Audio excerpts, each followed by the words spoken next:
اپنے ان دونوں خطوں، ایک تو دشمن کی جو حقیقت ہے، بنی امیہ کی جو عزائم تھے، بنی امیہ کے جو مظالم تھے جو اس نے اہل بیت میں کیے ہوئے تھے، ان مظالم کو برملا کیا، بنی امیہ کی حقیقت کو کھول دیے، ظالم کی ظلم کی داستان کو اس طرح بیان کیا ہے جس طرح وہ ظلم ہوا۔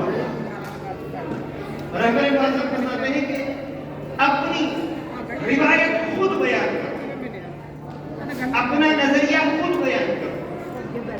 ہم شیعہ اثنا عشری ہیں، اپنا عقیدہ ہم خود بیان کریں، اپنی رویداد ہم خود بیان کریں، کیونکہ جو دشمن سے روایت ملے گی، دشمن اگر ہمارا عقیدہ بیان کرے گا تو اس میں انحراف ہوگا، اس میں وہ اپنے کچھ جملات ایڈ کر کے آپ کی بات کو توڑ مروڑ کے پیش کرے۔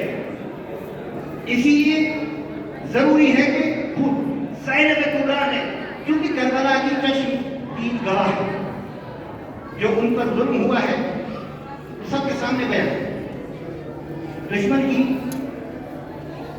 جو حقیقت ہے اس سے پردہ اٹھا جو ہے۔ اچھا، ایک بیوی کا جو عمل ہے وہ ہے عزاداری حسین بن علی۔ دشمن کے محل میں حسین کا نام بلند، دشمن کے محل میں حسین کی عزاداری کرتا، دشمن کے محل میں حسین پر روئی، دشمن کے محل میں حسین پر گریا کیا۔ دشمن، یہ بڑی بات ہے، دشمن کے سامنے اپنی مظلومیت بیان کی اور بھائی کے فضائل بیان کیے اور بنی ہاشم کے فضائل بیان کیے، بنی امیہ کی یہ مذمتی جملات کہے، ان کی جو حقیقت تھی وہ کھول کر رکھتے۔ بی بی سیاہ پوش، اچھا دشمن کے محل میں بھی دیواروں پہ سیاہ جو کپڑا ہے وہ لگوا دیا گیا۔ اچھا واپسی پر جو مہمان ہیں ان کو کہا ان کو بھی سیاہ کرو تاکہ لوگوں کو پتا چلے کہ ہم غمدیدہ افراد ہیں، ہمارے ساتھ ظلم کیا گیا ہے، ہمارے مردوں کو مارا گیا ہے، قتل کیا گیا ہے، ہمیں اسیر بنایا گیا ہے۔ میں مختصر فہرست میں کو بیان کر رہا ہوں کیونکہ وقت نہیں ہے اور گرمی بھی شدید ہے، آپ لوگ احساس کر رہے ہو کہ بہت زیادہ گرمی کا اور بعض کو چونکہ تھکاوٹ بھی ہے، میں مختصر چاہتا ہوں۔ اچھا بی بی نے کام جو کیا وہ دعا اور عبادت، یہ ہم سب کے لیے دعا اور عبادت۔ اچھا اس میں بی بی کو جو کھانا ملتا تھا اپنے حصے کا، ان کے مسا اتنا تھوڑا ہوتا تھا وہ بھی بچوں کو کھلا دیتی تھی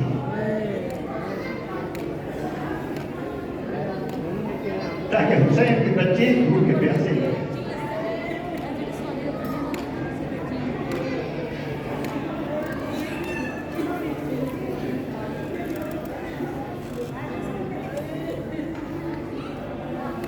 عبادت میں اتنی بیوی کو دلچسپی ہے کہ امام حسین علیہ السلام بھی کہتے ہیں بہن زینب مجھے نماز شب میں نہ بھولنا۔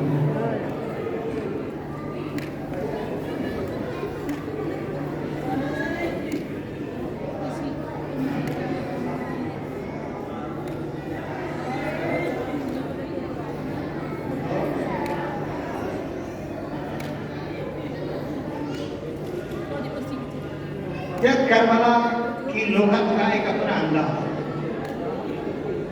جو قدیمی ازادار ہے، جو سمجھنا چاہتے ہیں میں ان کے لیے چند اشارے کر رہا ہوں، دیکھتا ہوں کہ آپ لوگ کس طرح سننا چاہتے ہیں۔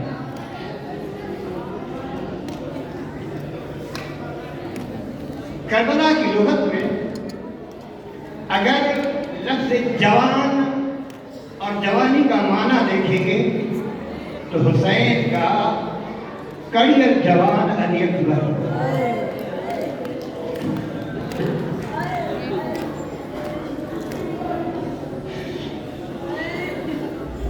اگر وفا کا معنی دیکھنا چاہتے ہیں اور اطاعت امام معصوم کا نام اور اس کا مطلب سمجھنا چاہتے ہیں تو کربلا کی لغت میں اسے عباس کہتے ہیں۔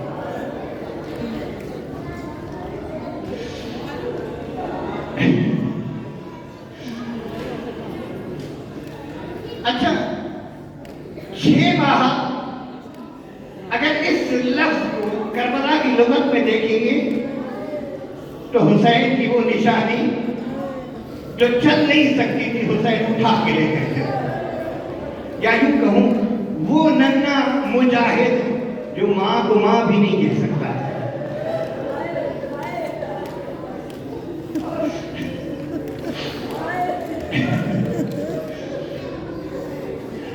اچھا لفظ چادر کا معنی اگر کربلا کی لغت میں دیکھیں گے تو بیویوں کی لٹی ہوئی چادریں،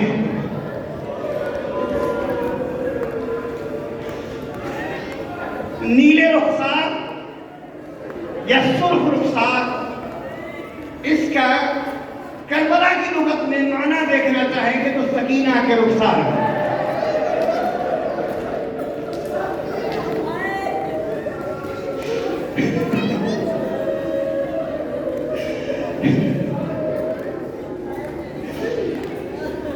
اگر پھٹا ہوا کرتا یا یوں کہوں جلا ہوا کرتا، اس کا معنی کربلا کی لغت میں دیکھنا چاہیں گے تو سکینہ کا جلا ہوا کرتا، مظلوم کے غم میں اس طرح روئے جس طرح رونے کہا کہ معصوم فرماتے ہیں اس طرح رویا کریں جس طرح بوڑھی ماں جوان بیٹے کی لاش میں، مظلوم کے غم میں شرم کر کے نہ رویا کریں۔ اچھا لفظ در بالیوں کا معنی اگر دیکھنا چاہیں گے کربلا کی لغت میں تو سکینہ کے وہ کان ملیں گے جسے خون بہ رہا ہے۔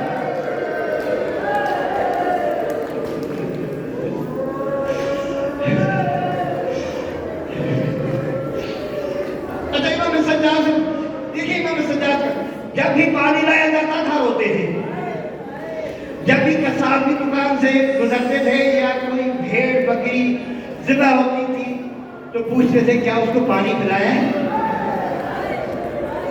کیا اس کو پانی پلایا ہے؟ وہ کہتے تھے ہاں مولا میں نے پلایا ہے۔ پھر کہتے تھے میرا بابا تو پیاسا شہید کر دیا گیا۔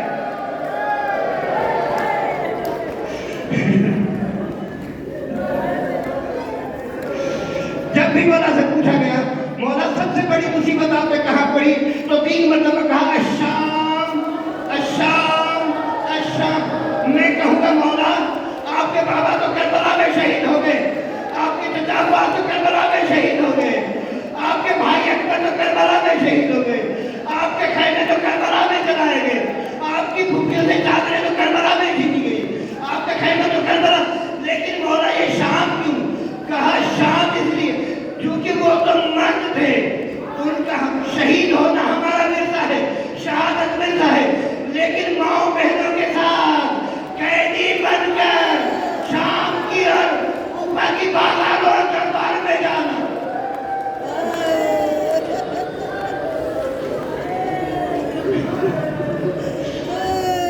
نعمان بن منذر کی روایت کے مطابق صرف میں 2-4 مصیبتیں پڑھنا چاہتا ہوں شام کی۔ روایت میں مولا فرماتے ہیں شام میں 7 مصیبتیں ایسی ہوئی جو طول سفر میں کبھی نہیں، کربلا سے لے کر کہاں بھی نہیں ہوئی۔ پہلی مصیبت یہ کہ ہمیں تنگ گلیوں سے گزارا جا رہا تھا، ظالمین کے ہاتھ میں برہنہ تلواریں تھیں اور نیزہ تھے، اور یہ ظالم کو نیزے کی نوک ہمیں مارتے تھے۔ یہ طلحہ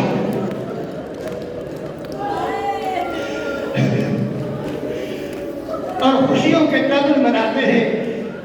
اچھا ہماری خواتین ہماری مستورات کے سامنے ہمارے شہداء کا سر قرار دیا گیا تھا. پھوپھی اماں پھوپھی زینب کے سامنے میرے بابا حسین کا سر,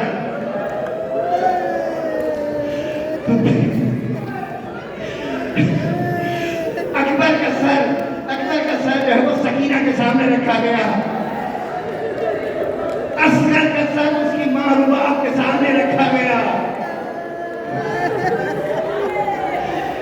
یہ مصیبت بڑی مصیبت ہے. مولا فرماتے ہیں شام کی عورتیں اپنے کوٹھوں پر جا کر ہمارے اوپر گرم پانی پھینکتی تھی اور وہ انگارے پھینکتی تھی, ہمارے اوپر آتش پھینکتی تھی. مولا فرماتے ہیں ایک آتش کا ٹکڑا, ایک انگارہ میرے امامے پہ پڑا, میرا امامہ جلتا رہا, میرے ہاتھ تو بندھے ہوئے تھے, میرا سر بھی جلتا رہا.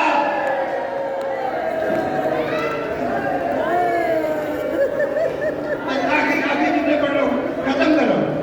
آخری جملے پڑھ میں چھوڑ رہا ہوں, پوری بات کو چھوڑ رہا ہوں.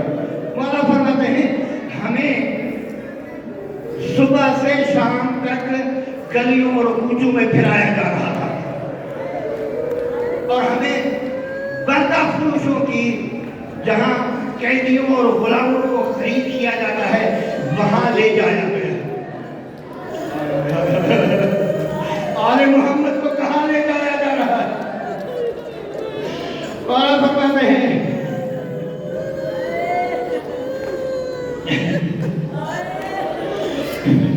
مولا فرماتے ہیں کہ یہودی اور عیسائی, یہودیوں کے محلے میں ہمیں گھمایا گیا اور ان سے کہا گیا یہ وہ لوگ ہیں جن کے بڑوں نے تمہارے بڑوں کو جنگ خیبر اور خندق میں مارا تھا, اب ان سے بدلہ لے لو.